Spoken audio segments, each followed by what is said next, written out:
होश में हमारे शब्दों को ध्यान से सुनना।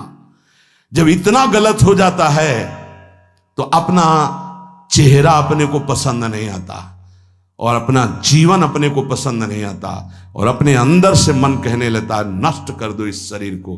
फिर वो जो आगे की लीलाएं होती है, अच्छा ऐसा हुआ, फांसी लगा ली, जहर खा लिया, ये कर लिया, वो कर लिया। यदि तुम परमार्थ के पथिक हो, ये तीन बातें नहीं है तो तुम्हारा पतन हो चुका है। हमारा मन भजन में ले, होटलों में खाओगे, भजन में मन लगेगा, अशुद्ध आहार करोगे, मनमानी व्यभिचार प्रवृत्तियों का दर्शन, संभाषण और क्रिया करोगे और तुम्हारा मन सच्चिदानंद प्रभु में लग जाएगा। तमाशा समझा है, तमाशा समझ लिया अध्यात्म में मन को लगाना। अपनी दिनचर्या में इतना पावर है कि जहर भी समन हो जाएगा। मीरा जी का समन हो गया ना। अगर नियम है 1:45 बजे उठने का, स्नान का, तो 1:45 बजे ही उठना चाहिए, 2 नहीं बजना चाहिए। अपने पास सामर्थ्य होने पर नीचापमानम सुधा, वो नीच है, हम उस पर शासन कर सकते हैं, पर उसके द्वारा किए हुए अपमान को सह गए और अंदर से मनाया भगवान तुम्हें सुखी रखे, स्वस्थ रहो। जिसका इंद्रिय मनोनिग्रह युक्त समय व्यतीत होता है भगवत चिंतन में, वो महापुरुष है। अभी वर्तमान में ही है, चिंता मत करो, स्थिति जागृत होने में देर नहीं। सच्ची तुममें बहुत सामर्थ्य है, जागो। अगर झुक गए तो रौंद दिए जाओगे। ये 8 बातें भगवत भक्त अपने जीवन में जांच ले कि है कि नहीं है, अगर ना हो तो धारण कर ले। पहला है, संत महापुरुष आपके जीवन में है कि नहीं, ये जांच करनी है। देखा है हमने, अगर किसी संत को आदर्श मानकर आप नहीं चल रहे हो तो दिमाग को खसकते हुए देखा, खसक गया है दिमाग। वो मनमानी आचरण केवल सिद्ध बनने के लिए कर रहे हैं। उनके आचरण ऐसे कि भोले भाले लोग ये समझे कि ये तो सिद्ध है। और जानते हो सिद्ध किसे कहते हैं? ब्रह्म भूता प्रसन्नात्मा न सोचति न कांक्षति समः सर्वेषु भूतेषु मद भक्तिम लभते पराम निर्माण मोहा जित संग दोषा अध्यात्म नित्या विनिवृत्त कामा द्वंद्व विमुक्ता सुख दुख संगई गच्छन्त मूढ़ा। ये स्थिति आनी चाहिए। पूरा कोरा जैसे नाटक मंच पर नाटक किया जाता है ना, पूरा दिखाई देता है, पूरा नाटक। क्यों? क्योंकि कोई डांटने वाला नहीं है, कोई आदर्श नहीं है महापुरुष जीवन में।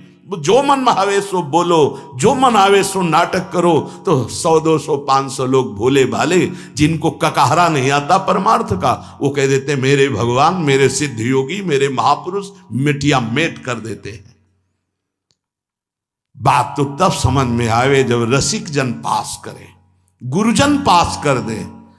अपने मन से कुछ नहीं होता, जिसे महापुरुष पास कर दे वही होता है। संत महापुरुष कहे ठीक चल रहे हो, ठीक है, या वो मौन स्वीकृति दे दे, ठीक है। अपने मन से सिद्ध बनने पर सिद्ध थोड़ी कोई हो जाता है। जीवन में तुम्हारे संत हैं कि नहीं, बस इतनी बात देखो। अब एक भगत जी आए थे, अपने लोग तो सबका आदर ही करते हैं। उनका दिव्य रूप से हनुमान जी हमारे सामने प्रकट हुए थे। सच्ची बात कह रहे हैं, जिस समय दिव्य रूप हनुमान जी ने धारण किया तो हनुमान जी महाराज के ही भाई पवन पुत्र भीम कंपायमान थे। भीम जैसे हनुमान जी वैसे भीम, बड़े बड़े पर्वतों को अपनी टक्कर से चूर करने की सामर्थ्य रखने वाले। अभी पैदा ही हुए थे भीम और गोद में लिए हुए माता कुंती चल रही थी। अचानक सिंह निकला, दहाड़ हुई तो गिर गए भीम।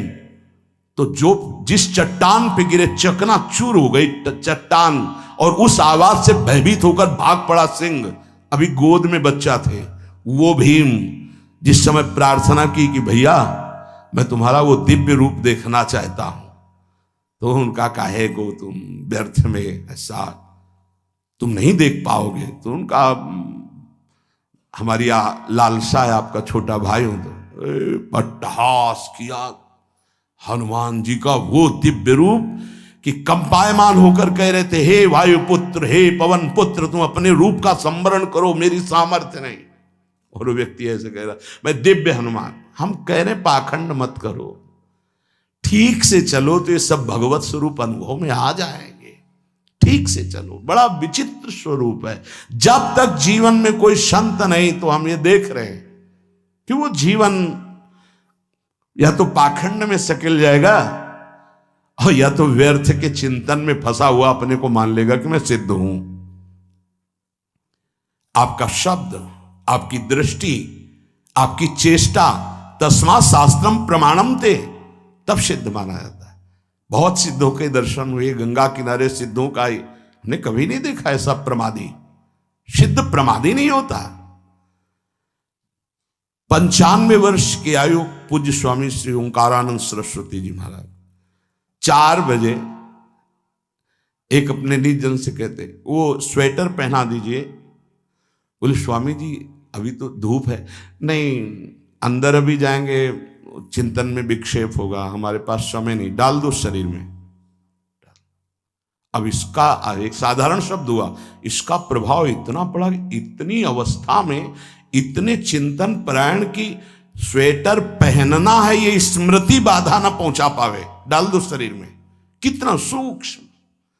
बड़े बड़े महापुरुषों को देखा है, अपने ब्रज के प्रेमी जनों को और ब्रह्मबोध संपन्न दोनों महापुरुषों को, किंचन मात्र कहीं भी कोई भी शास्त्र विपरीत शब्द नहीं, 1 सेकंड की चेष्टा नहीं पाई शास्त्र विरुद्ध।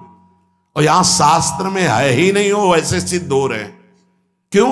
क्योंकि जीवन में किसी आदर्श महापुरुष का अंकुश नहीं।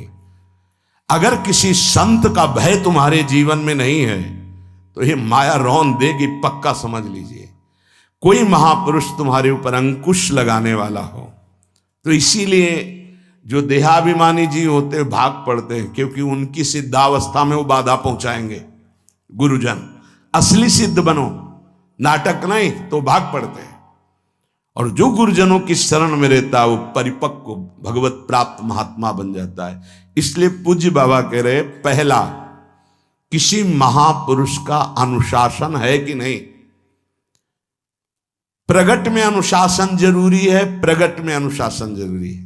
नारदानंद सरस्वती जी महाराज नैमिषारण्य के पीछे आए थे, कुछ परिक्रम उन्होंने बताया। अब वो पधार गए जो वहां के अधिकारी बनाए गए, विवेकानंद जी। नए वस्त्र धारण करके आ गए। सदवई में मना है, यदि ऊपर का नया वस्त्र हो तो नीचे का पुराना और मलिन होना चाहिए। अगर नीचे का तो फिर ऊपर का पुराना मलिन, मैच नया, क्रीच एकदम, ये सब साधुता के कुछ नियम होते हैं, साधुता की एक मर्यादा होती है। तो वो दोनों नए पहन करके आ गए, भूल हो गई उनसे, देखा शिष्य। और नैष्ठिक ब्रह्मचर्य में सफेद कपड़े पहनाए जाते, तो और वो खिले हुए ऐसे बांधे, ऐसे सब। उनकी दृष्टि गई, लाख लाख जहां बैठकर सत्संग सुनते हैं स्वामी श्री नारदानंद सरस्वती जी, बड़े ही महापुरुष थे, अपार भीड़। और सत्संग के बाद 1 घंटा सबको एकांत चिंतन करो। क्या वहां ब्रह्म ज्ञान का सत्संग होता था। प्रातःकालीन बेला पे जैसे अपने यहाँ सत्संग होता है, वहां थोड़ा विलंब होता था, 5:30 बजे। जो निज जनों का वो योग वासिष्ठ से कैसे तुम्हें बताएं, जो उस सभा में बस यही लगता है कितनी जल्दी देह राख छूटे और अपने स्वरूप में महापुरुषों का वचन का प्रकाश होता है। एक सत्संग होता था सामूहिक सब लोगों को, एक होता था पर्सनल, जो दिव्य साधक हैं केवल वही बैठ सकते हैं, अन्य नहीं। ऐसे पूज्य बाबा के यहाँ भी एक होता था पर्सनल ज्ञान का और एक होता था सामूहिक प्रवचन। तो उस समय सामूहिक सत्संग चल रहा था, काफी सब समाज लाखों की थी। देखा दूर से, एक शिष्य से कहा गौशाला में जाओ, गोबर को गीला कर दो। उनसे कहा विवेकानंद गोबर की छवियां भर करके यहां खड़े हो सत्संग के पास, वहां नन नच हो नहीं सकता। और गीला गोबर तो जो 2 घंटा सत्संग हुआ पूरा टप टप ऐसे कपड़ों में पूरी हालत बिगड़ गई। क्या था ये? संत शासन। अब दोबारा वो गलती नहीं होगी, समझाने की जरूरत नहीं, अब समझ गए कि हमसे गलती क्या हुई। संत शासन नहीं है तो ये मन बहुत विचित्र है, बहुत विचित्र है। इसीलिए पहला जो भी परमार्थ का पति को, चाहे ज्ञान मार्ग का, योग मार्ग का, किसी योग मार्ग की लौकिक ऊंचाई पर पहुंचे हुए कि गुरुदेव आए और उन्होंने कहा कि किसी कारण से शिष्य बढ़ जाए और अपने गुरुदेव की अवहेलना करे तो उसकी गति क्या होगी? उनका दुर्गति। दुर्गति, दुर्गति के सिवा उसके आगे कोई शब्द नहीं है। गुरु को पीड़ा है और शिष्य परम पद में पहुंच जाएगा? नहीं नहीं, ऐसा नहीं हो सकता। अनुशासन अत्यंत आवश्यक है। किसी भी वैभव या लोक व्यवहार या लोक मान्यता बढ़ जाने पर अपने गुरु का अपमान, गुरु की अवहेलना, तो उसकी दुर्गति पक्की। देखो, ये मन है, ये इंद्रियां हैं, ये अहम है, ये केवल गुरुदेव से ही वश में आता है, दूसरी जगह नहीं आता। क्यों? क्योंकि दूसरी जगह उत्तर देने का अवसर है। दूसरी जगह हम नहीं मानते तुम्हारी बात, लेकिन वहां ना उत्तर है और ना नहीं मानते, केवल वहां मिटना ही मिटना है। अगर ऐसा उपासक है तो निश्चित परम पद का अधिकार। केवल मिटना कोई उपाय नहीं है, अहंकार के पोषण का कोई उपाय, केवल मिटाना है। रो लो, चिल्ला लो, जो तुम्हें करना है कर लो, आना तुम्हें इसी मार्ग में पड़ेगा, दूसरा कोई रास्ता नहीं। बलिहारी घेर करके नष्ट कर देते हैं हमारे मन की मनमानी को, हमारे अहंकार को। इसलिए जीवन में प्रगट में जिनके जीवन में संत हैं और वो स्वीकार करते हैं उनका अनुशासन, उन्हीं का जीवन प्रकाशित होता है, पक्का समझ लेना। दूसरा, भागवतिक मार्ग में चलने वाले उपासक को सांसारिक पुरुषों की मित्रता करके उनकी संगोष्ठी में नहीं बैठना चाहिए। इस बात को बहुत अच्छे से समझ लो। सांसारिक पुरुषों की जो वृत्तियां होती हैं उनमें बड़ा आकर्षण होता है भोगों का, प्रपंच का। जो साधक भ्रमणशील हैं, अगर वो गृहस्थों के यहां जाकर उनकी सैयाओं पर सोते हैं तो उनकी दुर्दशा क्या होती है चित्त की, वो खुद अनुभव करके देख ले। आज तो शास्त्रीय पद्धति को समझा ही नहीं जा रहा। जब बड़े बड़े सुभट गंगा किनारे त्याग, वैराग्य, ज्ञान के मिले ना, तो आगे का रास्ता खुलता चला गया।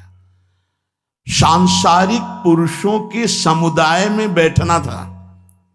वो तुम्हें भगवान कहेंगे, ईश्वर कहेंगे, अवतार कहेंगे, उनको कुछ ज्ञान नहीं। आप मान बैठेंगे अपने को भगवान, अपने को ईश्वर, अपने को अवतार मानिए, तो आप जो अवतार है ना, ईश्वर है ना, भगवान है, उनसे विमुख हो जाएंगे। यहां जो भी अवतरित हुए हैं भगवत पार्षद, वो सदैव दैन्य ही रहे हैं। आप देख लीजिए, उच्च कोटि के महापुरुष चाहे जितनी ऊंचाई पर चढ़े हों, सदैव भगवान की ही स्थापना की है। भगवान के नाम की, रूप की, लीला की, धाम की, भगवत महिमा की स्थापना की है, अपनी नहीं, अपने पार्थिव शरीर की नहीं। ध्यान रखना, जितने महापुरुष प्रकट हुए भगवान की स्थापना की। अगर हम संसारिक पुरुषों का संग करेंगे तो कई तरह से हानि हो जाएगी। सत्संग हो रहा है, बस इतने जो चाहो बैठ जाओ। हमारा पर्सनल एकांतिक केवल गुरुदेव से संबंध है और उनके द्वारा बताई हुई उपासना में हमारा समय व्यतीत होना चाहिए। कोई हमारा मित्र नहीं होना चाहिए, अलग से संगोष्ठी नहीं होनी चाहिए विषयी पुरुष की, सांसारिक पुरुष की। तीसरा, किसी भी अपनी निंदा करने वाले के प्रति कभी भी बुरा व्यवहार बर्ताव नहीं करवाना चाहिए, क्योंकि भगवान प्रेरित करते हैं निंदा करा करके महान बनाने के लिए। ये शब्द याद कर लो। जब तुम्हारी निंदा होने लगे, प्रतिकूलता होने लगे, विपत्ति आने लगे, संकट सताने लगे, तो जान लेना कि तुम्हारी अध्यात्म की भूमिका उठने वाली है, पक्का। ये अध्यात्म की भूमिका उठना बहुत कठिन होता है। अध्यात्म का प्रवचन कर लेना बहुत सरल होता है, नहीं? हाँ, चमड़ी को चिकनी करके और अध्यात्म का प्रवचन करने में कोई कठिनता नहीं, लेकिन चमड़ी और दमड़ी का राग मिटा दे फिर अध्यात्म की तरफ चले, ये किसी फक्कड़ महात्मा का कृपा पात्र ही होगा जो फकीर होगा, जिसने विश्व की समस्त भोग वासनाओं को रौंद करके अपने स्वरूप में स्थित हो गया। ऐसे महात्मा के संग के बिना अध्यात्म का रंग नहीं चढ़ सकता, और देखने को मिल रहा है। जब तक हमें अध्यात्म का परिचय नहीं है तब तक कहीं भी हम राजी हो जाते हैं। अरे राजी होने को तो टाकीज के सामने देखो जाके, हजारों की भीड़ लगती, लाइन में खड़े होते हैं, पैसा देते हैं, और क्या देखने जाते हैं? झूठा तमाशा। उनको आप क्या कहोगे? ज्ञानी कहोगे? सत्संगी कहोगे? भीड़ का इकट्ठा हो जाना कोई अध्यात्म का चमत्कार नहीं होता। तो अध्यात्म का चमत्कार तो अंतर की वृत्ति का परिवर्तन हो जाना होता है। नहीं तो अगर एक नृत्य करने लगे ना तो हजारों उसको देखने खड़े हो जाते हैं, फिर 14 संगीत बज रहे हैं, फिर इसके बाद अगर हजारों ये बैठे मनोरंजन कर रहे हैं तो इनका कोई महत्व तो नहीं। अगर एक महात्मा कह देता है कि तुम वास्तविक भगवत मार्ग के पथिक हो तो धन्य हो गया जीवन, और 1 करोड़ लोग कह दें कि परमार्थ का पथिक है तो मान्यता नहीं मानी जाएगी। ये अध्यात्म है। अध्यात्म इसीलिए कह रहे हैं कि सांसारिक पुरुषों की संगोष्ठी में रति न करे। तीसरी, अपनी जब कोई निंदा करे तो उसका भला जरूर मना देना, बुरा मत मना देना, नहीं तो अध्यात्म छूट जाएगा। अपने पास सामर्थ्य होने पर नीचापमानम सुधा, वो नीच है, हम उस पर शासन कर सकते हैं, पर उसके द्वारा किए हुए अपमान को सह गए और अंदर से मनाया, भगवान तुम्हें सुखी रखे, स्वस्थ रहो, और कभी भी हम आपका विरोध नहीं करेंगे। जब अवसर मिले तब फिर हमारी निंदा करना, भगवान तुम्हें स्वस्थ रखे, तुम्हारा कभी अमंगल न हो। ध्यान रखना अध्यात्म। चौथा, अपने मुख से कभी किसी की निंदा ना करना। निंदा व्यक्तिगत नाम लेकर के की जाती है, सिद्धांत सार्वभौम वर्णन होता है। जैसे यहां हम कह रहे हैं, वो निंदा सिद्धांत के विपरीत आचरण में जो चलते हैं उनकी है। कौन है? नाम नहीं है, रूप नहीं है। सिद्धांत में चलना एक ये मार्ग, सिद्धांत से बिलक चलना ये पाखंड है। पाखंड और दंभ की निंदा होती, और सत्य की कोई निंदा करे तो वो प्रकाशित होता है। सत्य निंदा से ढकता नहीं। जैसे कोहरा थोड़ी देर के लिए सूर्य को ढकने का नाटक कर सकता है, लेकिन सूर्य जब प्रकाशित होगा तो कोहरे की धज्जियां उड़ जाएंगी। पांचवा, मान लेने की इच्छा का त्याग करके अपने समीप जो भी आवे, छोटा बड़ा सबको प्यार और मान देना। ये 8 अच्छे उपासक में सब लक्षण पाए जाते हैं। दूसरों को मान देने का स्वभाव रखना, चाहे छोटा बच्चा ही क्यों न हो। ये नहीं कि धनी मानी बड़ा आकर के धन राशि दे रहा है तो उसका सम्मान हो रहा है, और एक छोटा प्रणाम कर रहा है उसकी तरफ देखा भी नहीं जा रहा। नहीं, बच्चे से लेकर कोई भी सबको एक ही प्यार की दृष्टि से देखना, भगवत भाव से देखना, अपने को मान रहित और दूसरों को मान देने का स्वभाव बना देना। छठवां, अपनी इंद्रियों को सदाचार परायण रखना। इंद्रियां ये सदैव व्यभिचार की तरफ भागती हैं। नेत्र व्यभिचार दोष, बार बार दूसरों के प्रति देखना आकर्षणकारी, कैसा भी दोष अंदर का भाव हो, नेत्र दोष। दूसरों की बातें सुनना, श्रवणेंद्रिय दोष। वाणी से दूसरों की चर्चा करना, वाणी, ऐसे हर इंद्रिय अपने व्यभिचार में जाना चाहती है। सदाचार परायण उपासक होता है। कल की बात है, कल चिंतन हो रहा था श्रीमद् भगवत गीता जी का। अगर उपासक में सदाचार इंद्रियों की पवित्रता नहीं है तो ढकोसला के सिवा कुछ नहीं रहेगा। ये अच्छे से समझ लो। इंद्रियों का विलास चल रहा, खुला दिखाई देता है, खुला। वो एक दृष्टि होती है, उसमें दिखाई देता है। अंतर में ब्रह्म बैठा हुआ शांत मौन है और ये समझ नहीं पा रहा, केवल नाटक पे लगा हुआ है। अपना मन, अपनी इंद्रियां यदि संयम में नहीं है, सदाचार में नहीं है, तो ढकोसला ही है, आडंबर ही है, नाटक ही है। पक्का समझ लीजिए। अगर वो संयमी नहीं है, जितेंद्रीय नहीं है, मनोनिग्रही नहीं, तो अध्यात्म क्या है? क्या प्रवचन हो रहा है? किस बात का प्रवचन हो रहा है? जो अनुभव हुआ उसका हो रहा है, शास्त्र सम्मत हो रहा है। जितेंद्रियता नहीं, इंद्रिय निग्रह नहीं, मनोनिग्रह नहीं। छठवां, सदाचार परायण, अर्थात इंद्रिय और मन शास्त्राज्ञा के अनुसार चले। जिसका इंद्रिय मनोनिग्रह युक्त समय व्यतीत होता है भगवत चिंतन में, वो महापुरुष है। अभी वर्तमान में ही है, चिंता मत करो, स्थिति जागृत होने में देर नहीं। बंद रखो अपनी खिड़कियों को, कहीं माया की हवा ना घुस जाए। सच्ची सच्ची तुममें बहुत सामर्थ्य है, जागो। अगर झुक गए तो रौंद दिए जाओगे। एक एक बात अच्छे से समझ लो। मुस्कुरा के, प्रेम व्यवहार दिखा के, अपनापन करके फिर तुमको अधीन किया जाएगा। माया भगवती बहुत बलवती है। ऐसे करके फिर ऐसे प्रहार करती है, क्योंकि साधक बहुत प्रवीण है। ऐसे में अपने को बचा लेगा, लेकिन ऐसे में बचाना बहुत कठिन होता है। हमारी बात को समझ लेना, ऐसे में बचाना बहुत कठिन होता है, बहुत कठिन होता है। समर्पण का मिश, सेवा का मिश, अपनापन का मिश। हमारी इंद्री, हमारा मन बहुत धोखेबाज है। हमें कोई धोखा नहीं दे सकता। ये हमारा मन, हमारी इंद्रियां हमको धोखा देती है। साधु, साधक, परमार्थ पथिक, भक्त इस बात से परम सावधान। सदाचार और सरलता, संयम के साथ हमारा समय व्यतीत होना चाहिए। किसी के गवाही की जरूरत नहीं है, किसी के प्रमाण की जरूरत नहीं। आप खुद अपने हृदय की भूमिका को नाप लीजिएगा। कितनी ऊंचाई पर चढ़ रहे हो, आपको खुद अनुभव में समझ में आ जाएगा। जो इंद्रियों का गुलाम, मन के द्वारा भ्रष्ट आचरण करने वाला है, वो कुछ भी हो, कोई भी हो, कहीं भी हो, दुर्गति शब्द से ही संबंध है। जीते जी दुर्गति, फिर फांसी ऐसी लगे तेषम दुख न हो।